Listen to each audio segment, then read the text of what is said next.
Albert Einstein once said, everybody's a genius, but if you judge a fish by its ability to climb a tree, it will live its whole life believing that it is stupid. Ladies and gentlemen of the jury, today on trial we have modern day schooling. Glad you could come. Not only does he make fish climb trees, but also makes them climb down and do a 10-mile run. Tell me, school, are you proud of the things you've done? Turning millions of people into robots, do you find that fun? Do you realize how many kids relate to that fish swimming upstream in class, never finding their gifts, thinking they are stupid, believing they are useless? Well, the time has come, no more excuses. I call school to the stand and accuse him of killing creativity, individuality, and being intellectually abusive. He's an ancient institution that has outlived his usage. So, Your Honor, this concludes my opening statement, and if I may present the evidence of my case, I will prove it. Proceed. Exhibit A. Here's a modern-day phone. Recognize it? Here's a phone from 150 years ago. Big difference, right? Stay with me. Here's a car from today, and here's a car from 150 years ago. Big difference, right? Well, get this. Here's a classroom of today, and here's a class we used 150 years ago. Now, ain't that a shame? In literally more than a century, nothing has changed. Yet you claim to prepare students for the future? But with evidence like that, I must ask, do you prepare students for the future or the past?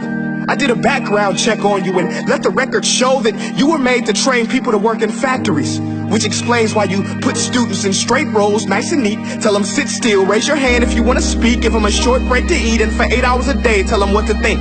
Oh, and make them compete to get an A letter which determines product quality, hence grade A of meat. I get it. Back then, times were different. We all have a past. I myself am no Gandhi.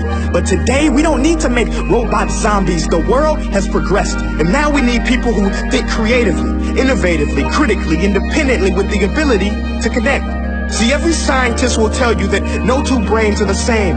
And every parent with 2 or more children will confirm that claim.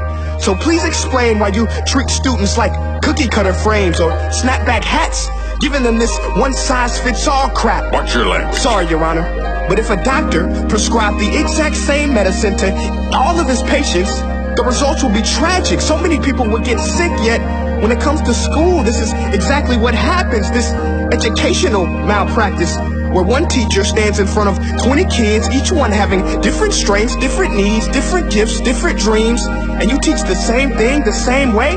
That's horrific. Ladies and gentlemen, the defendant should not be acquitted. This may be one of the worst criminal offenses ever. And let's mention the way you treat your employees. Objection. Overruled. I want to hear this. It's a shame. I mean, teachers have the most important job on the planet, yet they're underpaid? No wonder so many students are short-changed. Let's be honest. Teachers should earn just as much as doctors, because a doctor can do heart surgery and save the life of a kid. But a great teacher can reach the heart of that kid and allow him to truly live. See, teachers are heroes that often get blamed, but they're not the problem. They work in a system without many options or rights. Curriculums are created by policymakers, most of which have never taught a day in their life. Just obsessed with standardized tests. They think bubbling in a multiple choice question will determine success. That's outlandish. In fact, these tests are too cruel to be used and should be abandoned, but don't take my word for it. Take Frederick J. Kelly, the man who invented standardized testing, who said, and I quote, "These tests are too cruel to be used and should be abandoned." Ladies and gentlemen of the jury, if we continue down this road, the results will be lethal. I don't have much faith in school, but I do have faith in people. And if we can customize healthcare, cars, and Facebook pages, then it is our duty to do the same for education, to upgrade it, change it, do away with school spirit, because that's useless. Unless we're working to bring the spirit out of each and every student. Let's give every gift an equal chance. I know this sounds like a dream, but countries like Finland are doing impressive things.